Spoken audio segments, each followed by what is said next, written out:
The Freediver project was very special for us from the very beginning. During my fishing trips to USA and Russia, I found out how important deep diving crankbaits are for some fishing spots.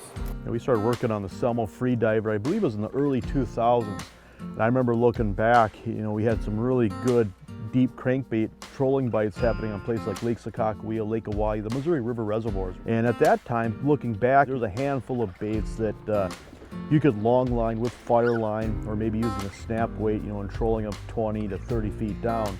And basically what I always wished for is just a high action bait that had that slender smelt profile, nice wide kick on the tail, but just something that could handle wide ranging speeds. And what I mean by that is something you could pull a mile an hour, something you could pull 3 miles an hour, something that just wouldn't come out of tune. We have tank tested and tuned all Salmo lures from very beginnings of our company.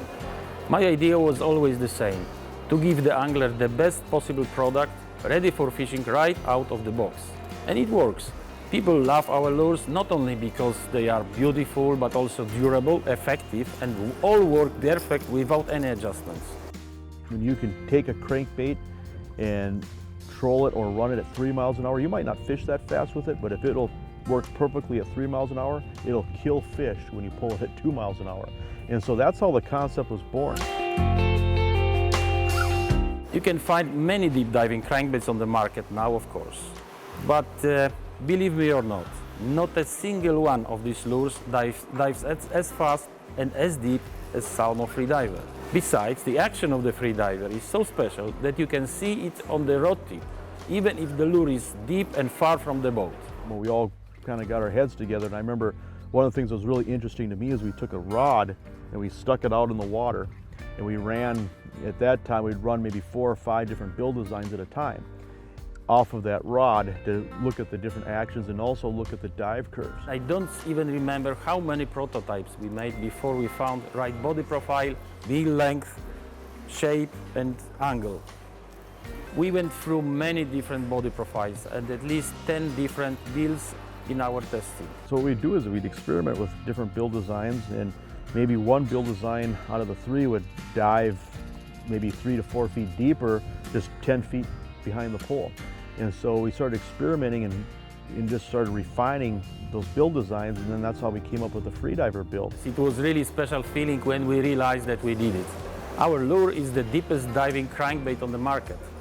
For the whole Salmo team, it was like winning a gold medal on the Olympics. It was not only about diving depth, however. During 1 week tests on the Volga River, we managed to impress all Russian anglers, catching a few times more zanders, European walleyes, on the Freediver than any other lure they used. It was just a matter of time when we received the good news from Great Lakes anglers as well. Our newborn baby is catching walleyes, and not only walleyes, salmons and trouts like a hell. Now you can take a number 12 Freediver and you can reach 40 feet just pulling it with straight up fire line if you want to. But the real beauty about the Freediver is not necessarily about reaching a maximum depth per se, it's about being able to run the lures closer to the boat.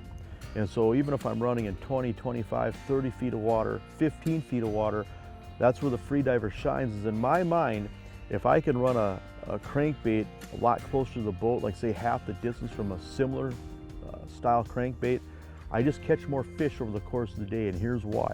By keeping the lures closer to the boat, I can turn sharper and I can stay on structure better. The other thing that allows me to do is after I catch fish or I get past my trolling run, I can turn sharper and get right back onto my contour line. And that's important. It's important if you're just trying to maximize your time, if you need to turn around and get on a spot before another boat gets in and blocks you off. There's a lot of advantages for running crankbaits on a shorter amount of line.